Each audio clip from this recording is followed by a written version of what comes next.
So I just want to say welcome to everybody. I hope your week has been good. I just want to thank you for all the people who have done such quality work in the Canvas course. And just remind you that the expectation is that you respond to two other colleagues so that, we can actually learn from each other and, um, pay attention to the other people's experiences in the course. Uh, The other thing is, in the announcements, I've actually posted exemplary work.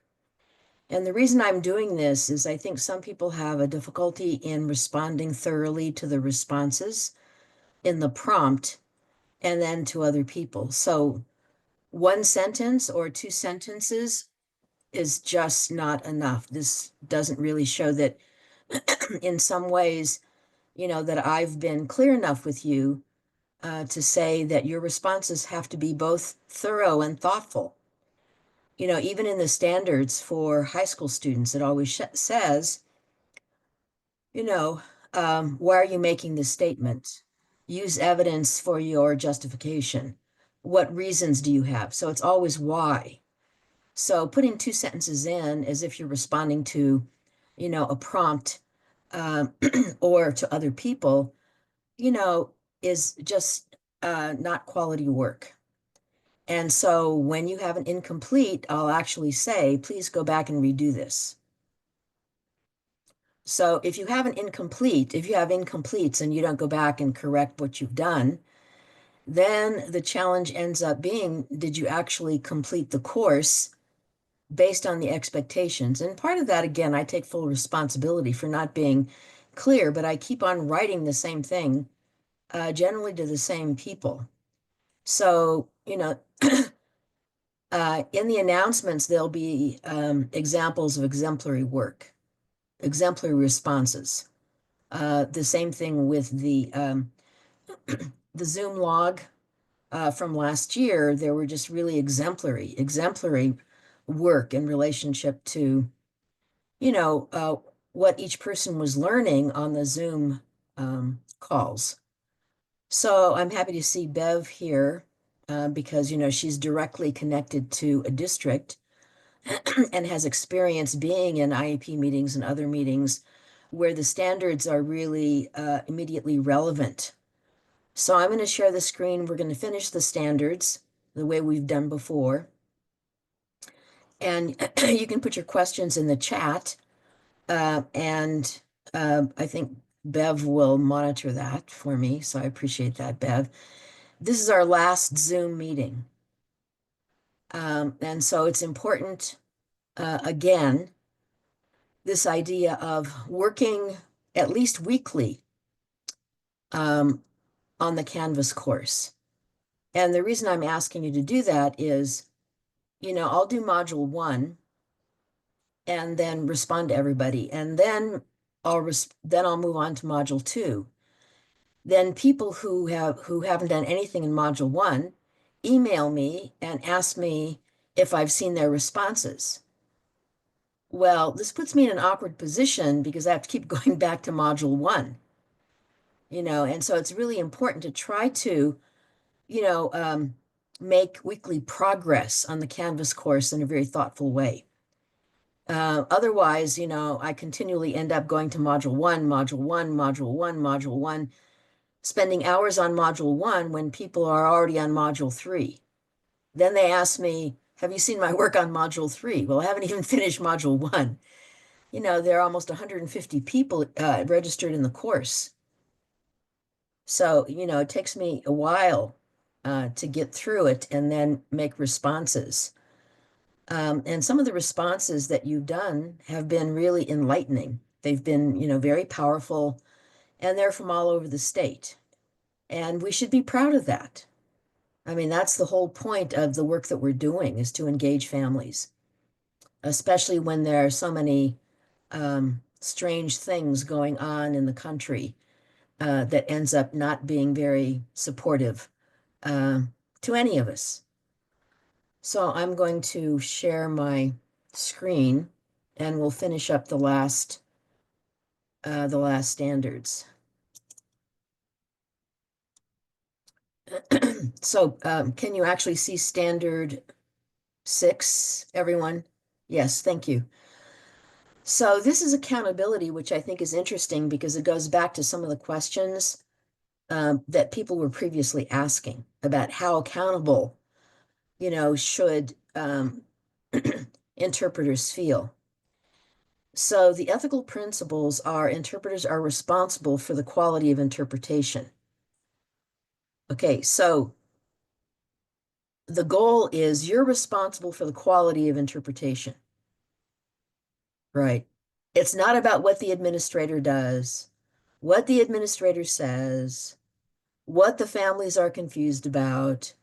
Okay, it's not about that. You're accountable for the quality of your interpretation. And whatever support that we can provide you when Bev and I start working on a toolkit to send out to you so that you'll feel better prepared. And again, you have all these really interesting objectives. Responsibility for quality interpreters' work. And again, maintaining role boundaries and standards. So, we've gone over most of the standards and the objectives, the ethical principles, and last week we really talked about these boundaries so that, you're not inordinately stressed out because you feel like you're obligated to take a position. That doesn't actually respect the boundaries of your role. So, again, the whole issue is how you're interpreting what's being communicated by the administrator to the family.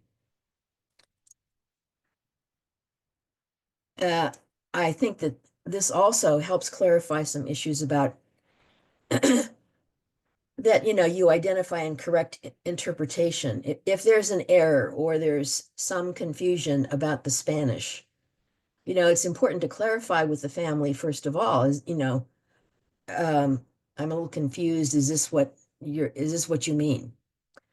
And again, declining assignments that either require, okay, wait a minute, Bev. If there are assignments that require knowledge or skills beyond your competence.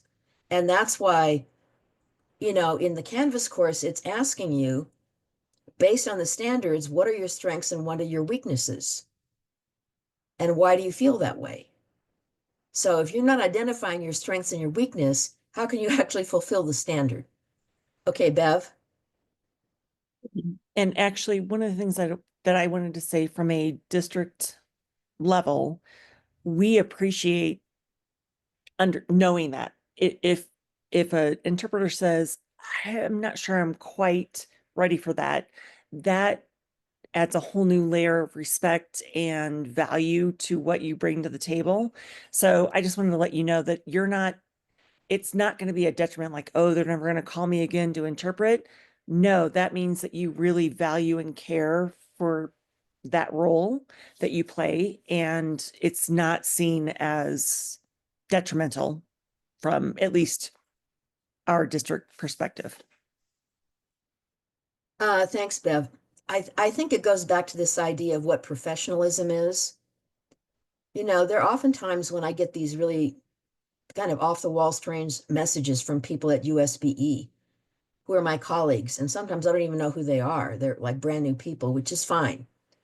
But then they're asking me things like, uh, you know, legislators don't know how to call students, um, and they don't know how to label students. And I'm thinking, okay. And then so I go to ESSA and it's English learner. It's not English language learners. It's not LEP. I go to the board rule. It's students learning English. So, I try to communicate in a way. And if I don't know the answer, it's not a weakness. It's something that I can look up and then feel, that I'm being accountable for the position that I'm in. Even if the questions seem like everyone should know them, This is redundant. How many times do we have to say this?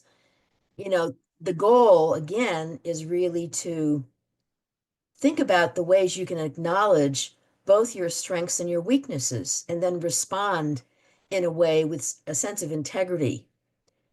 I think this is the thing that's the growth mindset. The growth mindset is always, how can I be better? How can I really show that I'm a professional and I'm committed to being an interpreter, committed to being an ALS director, committed to being the Title III specialist. Committed is like being committed to being a parent. It's kind of the same thing, you know. And because we're always learning, we're willing to admit, well, I have to do this better. And so I don't feel quite qualified in this situation, right? So that's another way to think about it. Um, and then the same thing with the number 30, which is the next objective.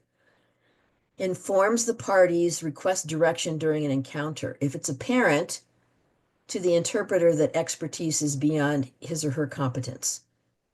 So you can't be like waiting until then the consequences of not acknowledging that you don't feel comfortable ends up being, snowballing. And the consequences ends up being, worse than if you would have said something early on. And again, maintaining your role, your limits, your obligations, being really clear again about those boundaries, and in compliance with legislative requirements, generally accepted standards of profession. So that's why we go through the standards so that you actually have a clear idea, of what your accountability is to the standards. The other thing is HB 302, the I don't know, I was reading again some of the things in Module 1 and Module 2, and many of you were just so thoughtful, and you had no idea how extensive HB 302 is in all these different contexts in education, so that students and their families have a chance to be actually fully engaged in the educational process.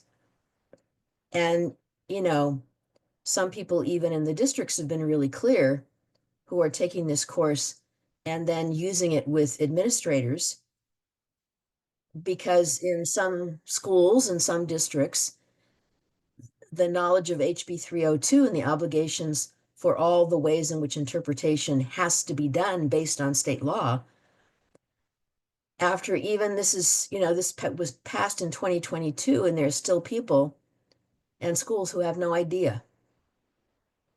So this is not good. So it's important for you to understand the state legislation. So when you're reading it, and you're thinking about, one of the questions is, how will you explain HB 302 to colleagues? You should think really carefully about your answer, because that's a part of your obligation. You have to know what the legislation is saying. It says compliance with legislative requirements. Well, that's HB 302.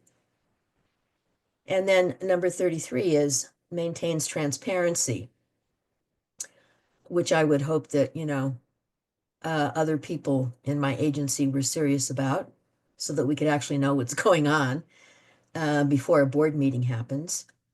When clarification is necessary, the interpreter says, I, the interpreter, need clarification. Again, this is focusing on your ability to be honest about your strengths and your weaknesses. That's why every single standard asks you the same question. It's a self-assessment. Evaluate your strengths and your weaknesses, and then why do you feel that way, and what will you do about it, right? And again, the last one is the interpreter brings attention of an appropriate person, any circumstances or condition that impedes full compliance, including, again, this goes back to this thing about conflict of interest. Or if you're exhausted and people expect, like you're walking out of the building and they're dragging you to a meeting, right? So, I mean, the inability to hear or inadequate knowledge of specialized terminology. It's interesting because I only found out, believe it or not, Bev, that FERPA has been scrubbed from the Department of Education's website. Apparently, there's no more FERPA, which is, this huge issue around student privacy. So, That is actually shocking and a whole nother conversation that we'll have. But yes, it is. But I can't remember who the person was wonderful in the course. I think it's in module 3 or something. I don't remember. But she emailed me and she said, the link to FERPA is gone. It's not there anymore. So then I looked at it and that's exactly what it said. So I had to go to a district that had FERPA legislation embedded in its website because it's not on the Department of Education or in the government, federal government. It's been wiped. Now, that doesn't mean that you're not obligated, right, to ensure student privacy and confidentiality. Yes, you are. And even though, we can't really find it on government websites or the Department of Ed, or, that because that's where I put it. I thought the Department of Ed the Department of Ed last year had the FERPA legislation on it.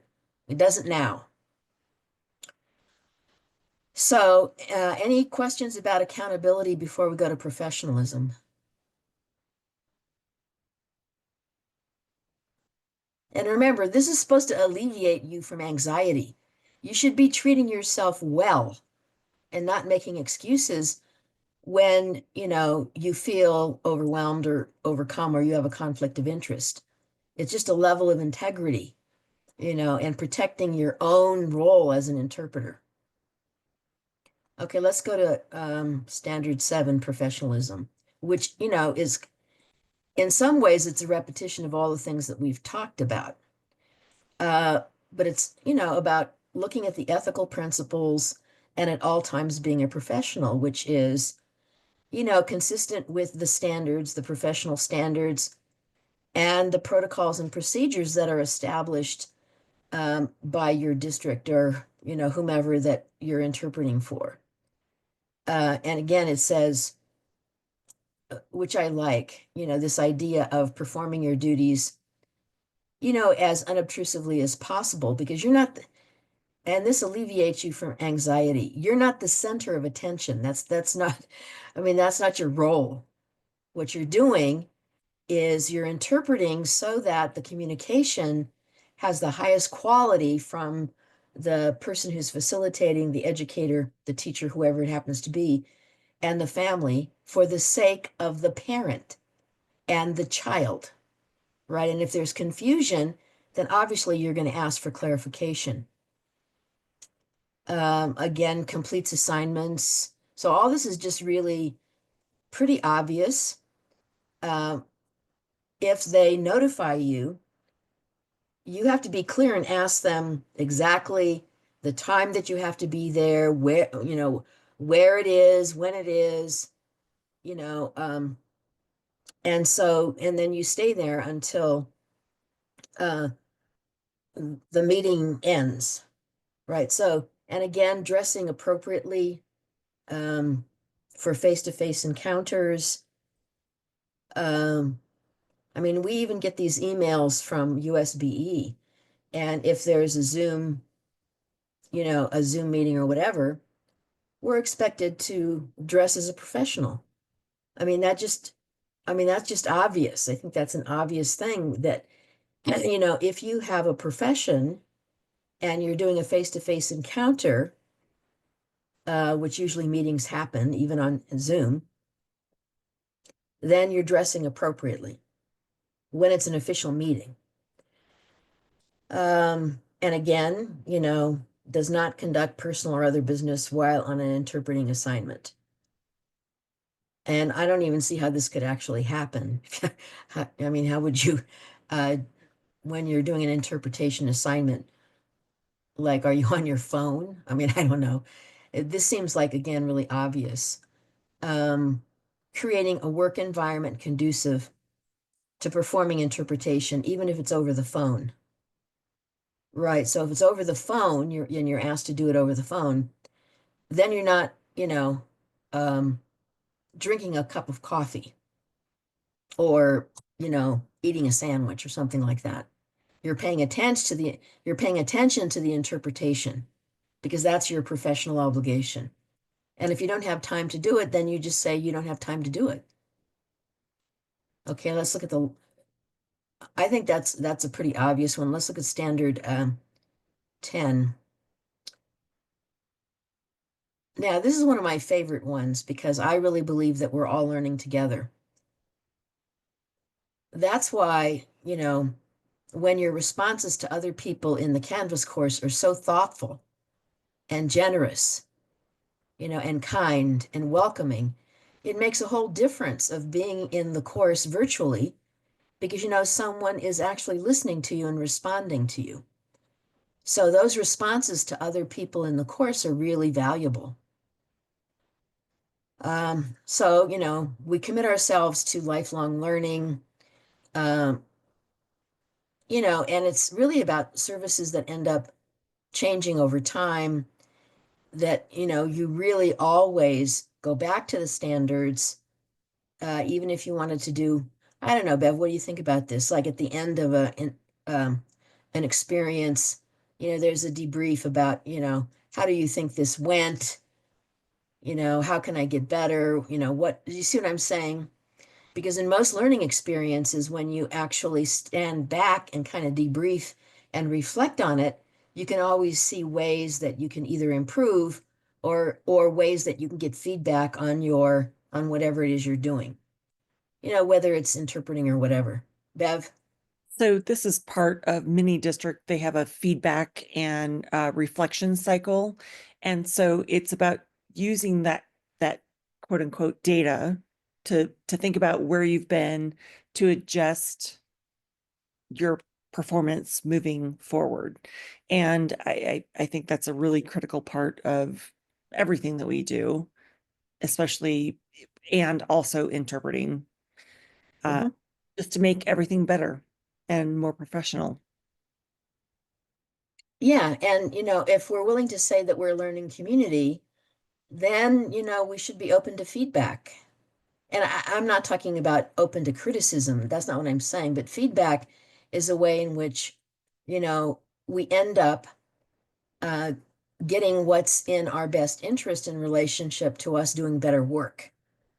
It's the same thing with giving feedback to students. You know, I don't know if people still do this, but well, maybe they do, but I have no idea. I never did this. Take a red pencil and mark all over the essay. Okay, well, that's pretty demoralizing. It's better to have a conversation with a student and then focus on, what really is interesting, what they can do better, um, and what they need to know more about. And How, go and ahead. talking about that reflective feedback cycle, districts also need that. And I think I'm talking about if you're part of that cycle and you're reflecting and you're really trying to look at self-evaluating, like what do you need from us as a district?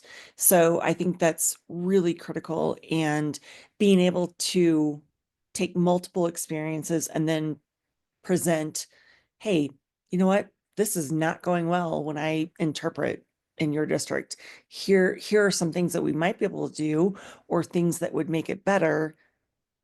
Those things are really, really important to share with the, not just the families, but especially the districts.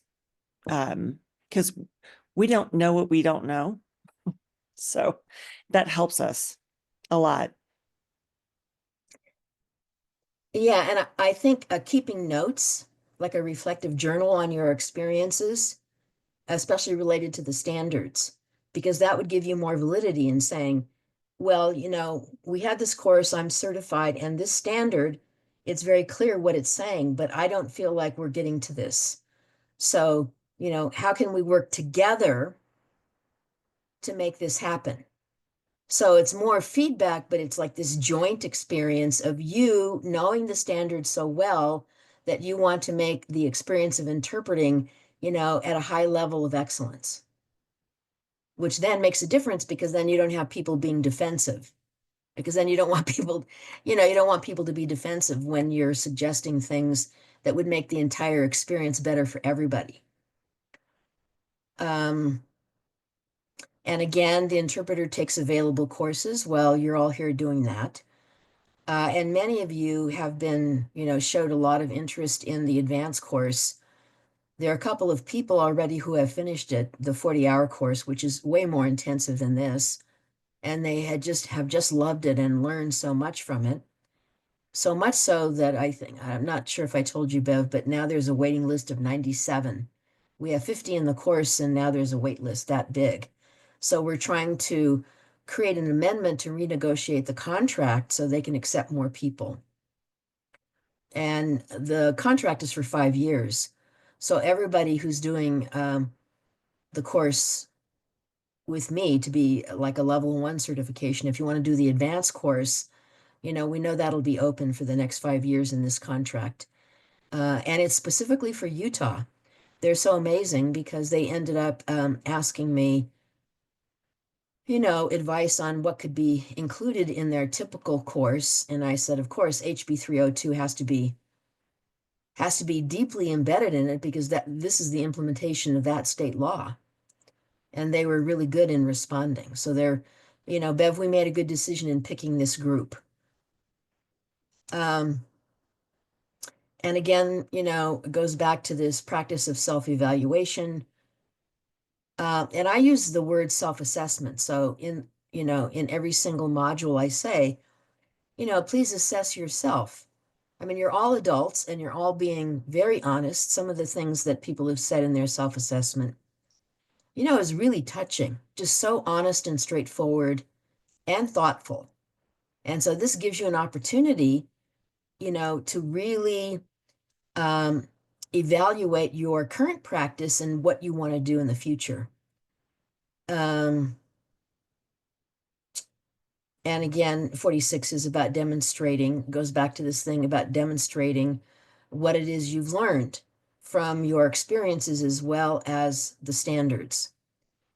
So those are all the standards. Do you want to, let's just open it for a minute and I'll finish with this, but does anyone want to ask or make comments about anything that they've learned in relationship to going over the standards, the way we've gone over them, and the questions and experiences people have shared with us?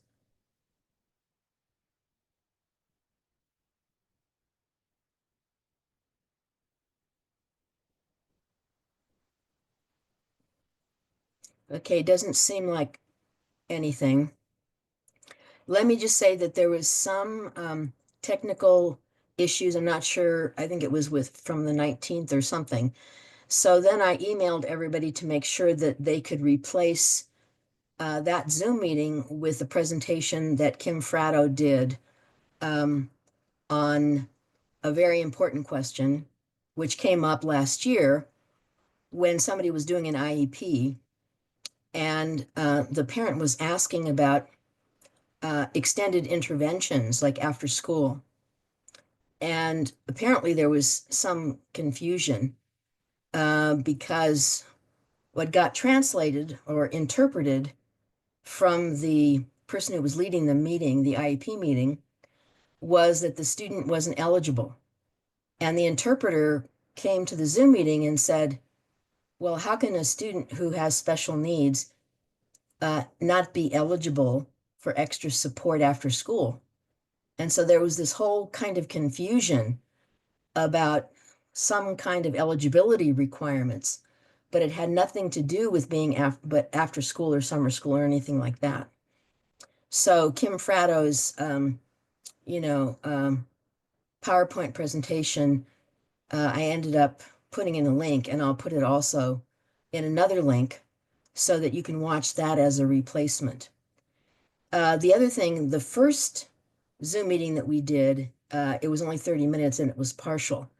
So I'll also give you, I mean, you can look at any Zoom meeting from last year as well, because we ended up doing we did eight Zoom meetings, and I did one in the afternoon and one in the evening. So you have 16 to choose from.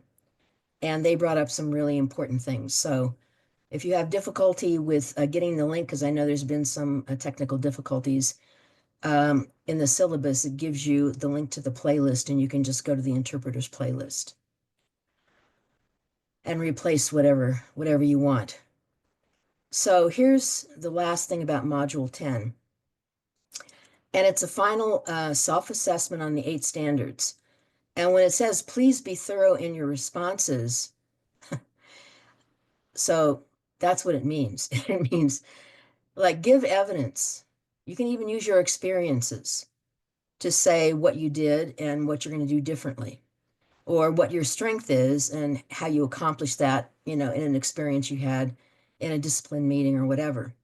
And it's only a 1-page essay with 2 questions. Which of the two of the 8 standards do you feel most confident and why?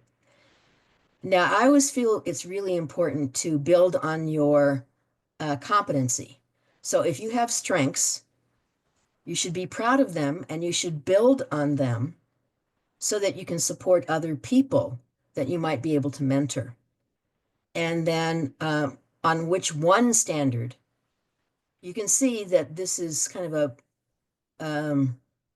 a limited way to think about this, because if you focus on a one standard that you need to work on and why, and then you refer to the specific objectives that help you understand why the standard is important for you to work on, then that makes more sense than having, a huge assignment that isn't relevant to you personally. It's supposed to be personally meaningful to you, right? Uh, and of course, the Zoom attendance log uploaded, and I think it can be in the assignment section of Module 9 or Module 10. Once we get to that point and you finished, doing really, and the whole attendance for Zoom, the Zoom attendance log is, the goal is like, what did you learn? From the Zoom sessions, what did you learn? What was meaningful to you? See, it's not about summarizing in a way that has no relevance to you. It should be personalized. That's the whole point of learning, right? Is it means something to you. It might not mean the same thing to somebody else, but that's not the point. Or you're trying to figure out what, Christelle wants. Well, Christelle only wants what makes you the best interpreter you can be based on your experiences and what you want for yourself, right? I mean, that's really the whole point of what we're doing. Okay, any questions about the essay? Well, there is a question in the chat. I am not sure if you've mentioned this or not, but is there a link we could have with the standards and their objectives? I want to print it and have it handy if that's allowed. I can actually it's in the syllabus. Right. I was going to say, I believe if what I think she's, or the comment is referring to is what is projected on the screen right now. It's in the syllabus. So everybody has the syllabus. If you don't have the syllabus, then you should email me, and then I'll just send this out again to everybody and you can download it, because it'll be right in front of you. What's on the screen is in the I'm just going over the syllabus. That's all I'm doing. I'm sharing what's already been established. So I'll just send it out again as a link and you can download it. How's that? Okay, great. All right, so I'm going to stop sharing. And anybody who wants to make a comment or ask a question, or share an experience, we still have some time.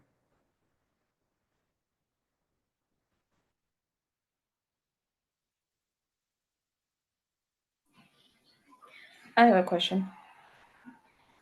Okay. Once we are certified, and we have our certificate and everything, are we are we going to have to renew it once in a while, or is this just permanent? Once you have it, Yeah, you have it, and well, you just have it. I mean, there's no way that there would be renewal. The only thing that would make a difference is if you wanted to expand, expand your expertise, right? You take the advanced course. But there's nothing about renewal. I mean, no, you know, neither Bev or I have the capacity to do renewals, especially me. I have like, a full-time job. So does oh, Bev. okay. Thank you. But thanks for asking though. Bev, is there other questions in the chat? Just questions about the Zoom log, and was talking about, that was one of the first emails from you about the Zoom log and when to turn it in. I'm actually looking to see if I can put a link to that, and Well, it's in the syllabus, right? yeah. So the Zoom link, all you have to do is just do it at the end of the course in module 10. You just upload it, that's all. Ruben, There, I had to unmute myself. Kind of two questions. One, other than the advanced training, is there any other trainings that you have or that the state has that we could take to kind of continue, especially during the summer when there's no school and we have a lot of time that we can kind of spend some time learning some different things that'll be, adequate for helping us continue to learn uh, educations, the education style. yeah, actually there's nothing that I know of, especially because the way in which the advanced course is designed for Utah focuses on education. And often courses, even for summer and for, being certified, ends up being medical and legal. And so the whole vocabulary is different. Yep. The educational vocabulary really is the thing that's the challenge that we've talked about with all the acronyms in IEPs and even EL, and all of that kind of stuff. So I don't know if that helps, Ruben, but I Yeah. don't have any, I don't have any. I wish I could, give you more links to that. But oftentimes, this sounds kind of strange, but if you go to YouTube and you go to interpreters for English learners, not that, I mean, sometimes they give you concrete examples. Like I remember it was a little strange. I didn't put it in the course because I was a little offended by it, but um, it was about a discipline issue. And someone has mentioned this before where the parent was like out of control. And so then there was an issue related to, how do you deal with uh, parents in this situation who are denying whatever the student is saying and whatever the teacher assumes to be true. So those things, I think end up being challenging. And you just have to kind of look at those examples because some of them, are very direct that we haven't really addressed. We've addressed in a general way, but not really specific. Got it. Okay, thank you. Just one last thing. Is there any openings or any places that you know of that there's any positions available to do interpreting more than just the district when they need IEPs? Yeah, I really don't know. I think, well, I don't know. I'll just say this, and some of you already know this. The all the funding for um interpretation from like Catholic Community Services, they have no funds to continue any kind of support for refugee families at all because all that funding has been cut. So we're just in a strange kind of historical time, and so the question, ends up being, from my perspective, the best opportunity for interpretation still is in schools, until there's some executive order that says we can't do that anymore. So I don't know. Sorry, Ruben, but good question. Thank you. You're welcome. Bev?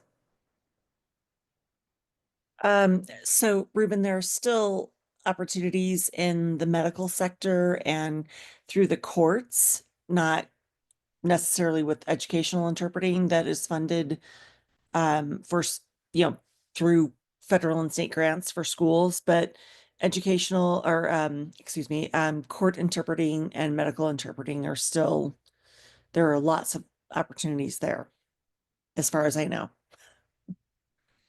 And good to know. I did court interpretation in the early 90s, so it's been a minute, but I would love to continue in the schools. And that's why I kind of wanted to see what's going on here, but it's good to know. Thank you. Yeah, and there ends up being lots of courses for, your legal interpretation, and anybody who's had medical interpretation, it's been a while. There are all kinds of courses, but they end up being pricey. That's the other issue. So, other questions? Let's see.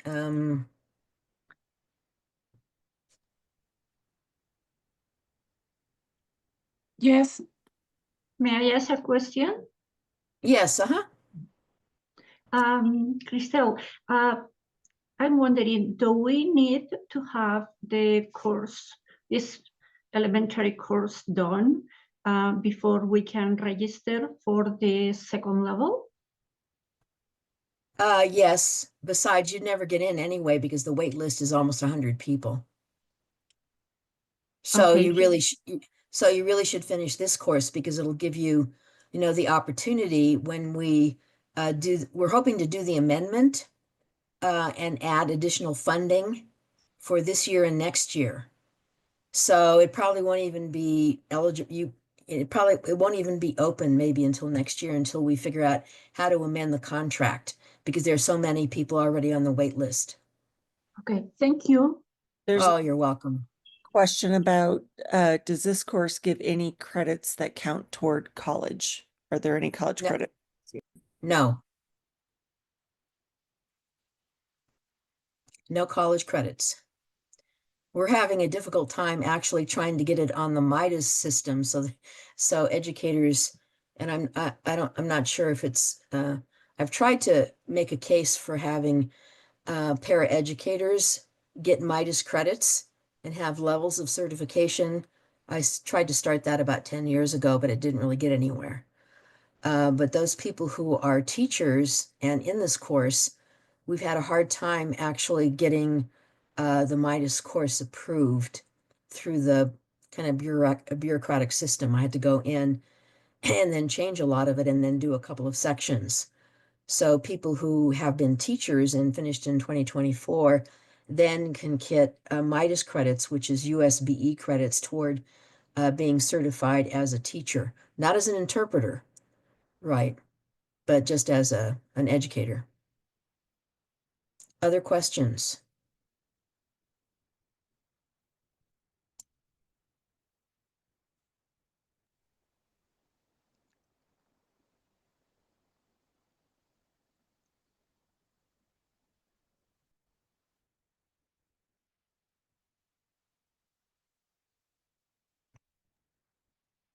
In the chat, once we get our certification, do we need to inform the district or school, or will they be informed?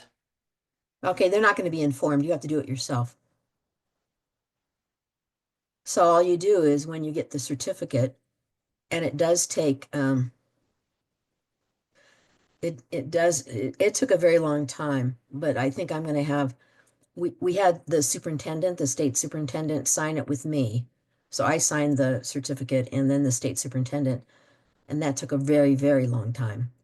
But we're not going to even know who the state superintendent is. So I think probably my signature and maybe the Title I person or the assistant or the new deputy superintendent, because uh, she's pretty quick on the draw and she's been supportive of providing the money for the advanced course. So as soon as you finish, right, and taken care of any incompletes and finished your essay and done your Zoom log and it's, quality work, then you will have earned the certificate. The certificate that you get will say USBE certification for interpreter level 1, and it'll have my signature as well as the deputy superintendent's. So you just show probably the original to your district people or your school people and say that you've gone through this. Many people on this in the Zoom meetings and on the course have already, they were recommended by their districts, and some weren't because they ended up just having conversations with other people and finding out about it through their colleagues and paraeducators and their husbands and their wives and other people and not district people. So the best thing to do is to actually, when you get your certificate, to go to your school administrator, show them, and if they want a copy of it, make a copy, give it to them, however you want to do it, however they want you to do it. Bev, do you have any suggestions to that, or it just makes sense? Yeah. I think what you said is great. Each district can kind of do what they want with that. And I think most districts are still in that planning stage of, okay, if you have the certificate, do we do different things? We're all still planning on that, but this goes a long way to helping us know who the most qualified are. So Yeah, I mean, I think that's really the whole goal. And again, just to say this again, and we should be proud of it because we never know how long anything's going to last. But we're probably the only state in the United States that's doing the kind of work that we're doing for families with diverse language experiences. And so, we have a lot to be proud of. Because this is very rare. And, we might be a blip in the cosmic experience of the universe. We don't know. So we should just be thankful that we have this opportunity to create opportunities for families whose assets are based on a rich language culture that is not English. I mean, everyone, has this whole thing about the advantages of learning English, and that's true. In Europe, that's one of the primary things. A couple of years ago when I was in Spain, we had someone who would come to the place where I was, and she said, "Well, let me practice my English on you because I have to pass this exam to be proficient in English." And her Spanish was wonderful. It was in Sevilla, Spain. So you have people in Europe, whose educational systems know the value of having multiple languages. Most people in Europe, they speak Spanish, they speak French, they speak German, Italian, Portuguese, and then that we have, these monolingual speakers like myself, who's only an English speaker for all kinds of reasons that I won't get into. And we have the advantage of being advocates for multilingual learners. I mean, it's a great privilege. Bev and I know this for sure, that we're in a position that's a rare position to be in, and we're grateful for that. And we're grateful to each of you. So I just want to thank all of you, and say that no matter what happens and what challenges we face, we're always stronger together. And this has been, a very deeply moving experience for me to be with you, on these Wednesday evenings. And thank you for taking the time away from your family for this opportunity. I really appreciate it. So I'm going to close now if there are no more questions. And if you want to stay on just for a little bit, Bev and I will hang around if you just have a personal thing you want to say or you have a question. Christelle, sorry, But this is Sonia. Can I just make a comment or two? sure, Sonia. Thank you. First, I wanted to speak to Ruben's question about studying or training, what have you, in the summer. So I wanted to remind everybody there's that special ed terminology list is a great thing to study throughout the summer because IEP meetings are always going to happen. And how great to be able to come back in the fall and be armed with that terminology a little bit more.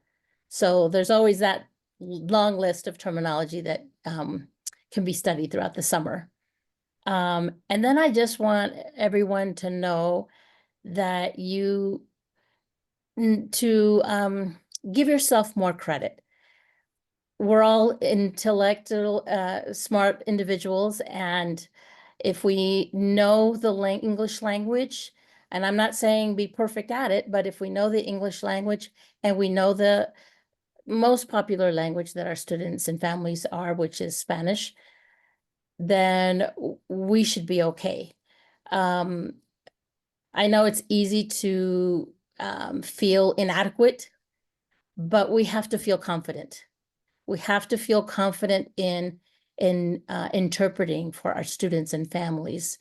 And thanks to, of course, training like this can help us even be more professional. So we're armed with this type of training.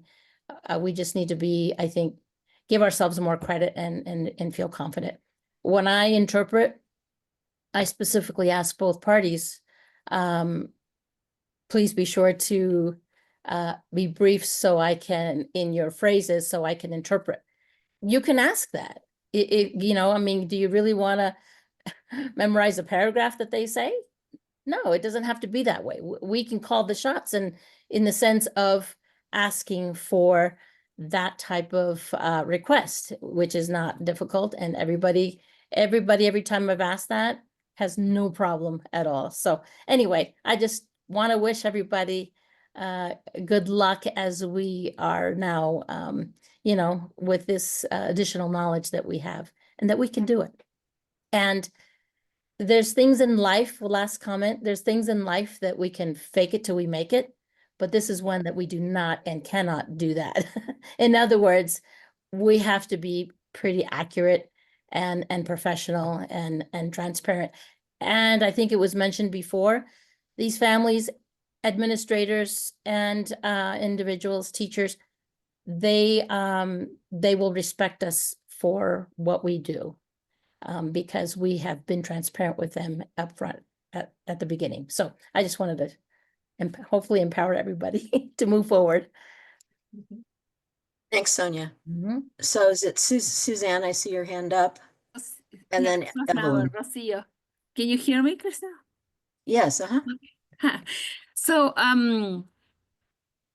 with all of the Zoom meetings that have been, here, you always were mentioning something really important. Oh.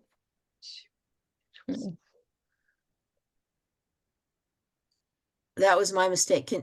I can't hear you now because I was going to put your hand down, but now it's muted. So can you unmute yourself? Okay, now? Yes, can you hear me? Yes. Okay, Yes, thank you. yes. Sorry. Thank you. Thank No, you. it's my fault. My fault. So, so in all of the time you were mentioning something like if we are no one how let me try to figure out the right word to say this is that if we are not understanding what either one trying to say, we have to ask, okay, so I'm sorry, I cannot find the words. Anyways, but so that is helping us to feel confident, because the practice, every time that we are doing this kind of stuff, and saying, okay, we don't understand. We've been really honest, is part of the integrity, to say, I don't know these things. Can explain to me so I can do it better. So most likely, lately we will be knowing how to deal with these situations. Make sense? So it's practicing, and so and it's good to know that we can get confident with this allowance, to do all of this kind of stuff that we are having right to have mistakes because we are learning. It's a process of learning, and that is important, that everybody knows that before before the meeting. I am learning. This is my first time, or this is my second time. So allow me to have mistakes. So that is perfect, perfect, because it's helping you, even with your self-esteem. That's my thing. Yes, thank you so Thank you. much. I think you're welcome. Evelyn? Thank you. And Christelle, I just wanted to say what some people put on the chat already, and thank you also for your time and sharing these afternoons with all of us.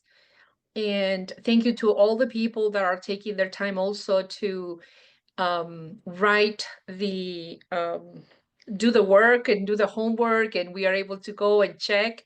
And thank you for the samples that you have sent us via email, because they have really helped me to understand how I was afraid to put too much or try to put my experiences, but you made it so clear that we really appreciate that, and congratulate everybody that does this work, because not everybody can do it.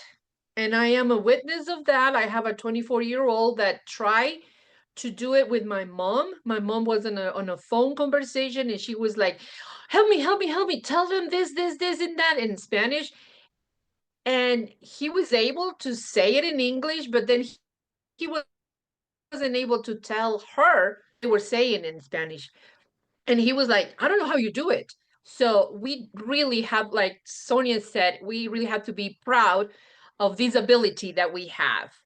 And with all the materials that we have in Canvas right now, myself, I have a lot of things that I can go through, all the videos in YouTube. I was concerned about the different dates, but if I do it over and over again, I know I'm going to build that confidence that we always need. So thank you very much. You're welcome. I just want to say we have a really interesting family.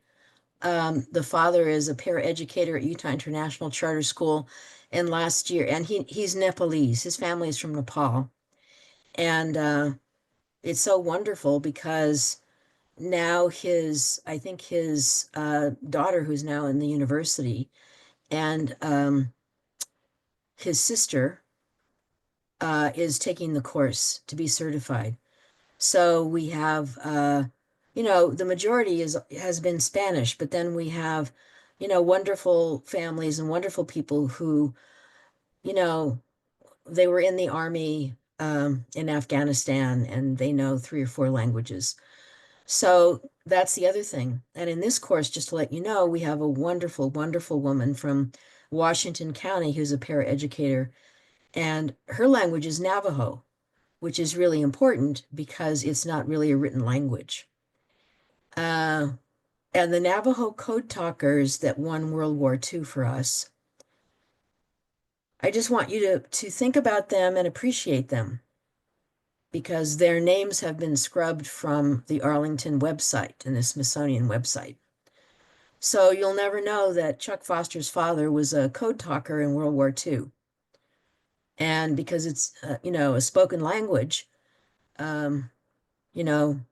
it wasn't like the Turing machine and they could figure out what code it was, because the people who were not our allies, couldn't speak Navajo. So the person from Washington County who's being an interpreter in Navajo has my deepest respect, as well as other indigenous languages that we want, so that we have, elders with oral languages from native tribes from our, they were here way before most of us were here. And so to respect them and their language is really important. So thank you so much. I'm going to stop the recording now, and anyone who wants to, Crystal. Bev, do you want to say Any- something? One more prep. Everyone here, speaking from the districts that you support, and Christelle is an advocate all the time for not only you, but our students, our people in the districts trying to do their best to support students that need the support, right? And it never stops with Christelle. Just putting that out there. Everything you're seeing right now and what you've seen in this course is from the heart and just who she is. So anyway, and by the way, next week is her birthday, so maybe send some birthday wishes next week. Just saying, put that out there too. Thanks. Well, I appreciate that. I'm still young. I'm 78. 2 more years, I'll be 80. My intention is to be a thorn in everybody's side until, I'm under the ground. So still an advocate, still tough, and committed to all of you and each of you and to all of our children. So thank you so much from my, my deepest appreciation for each of you. Thank you.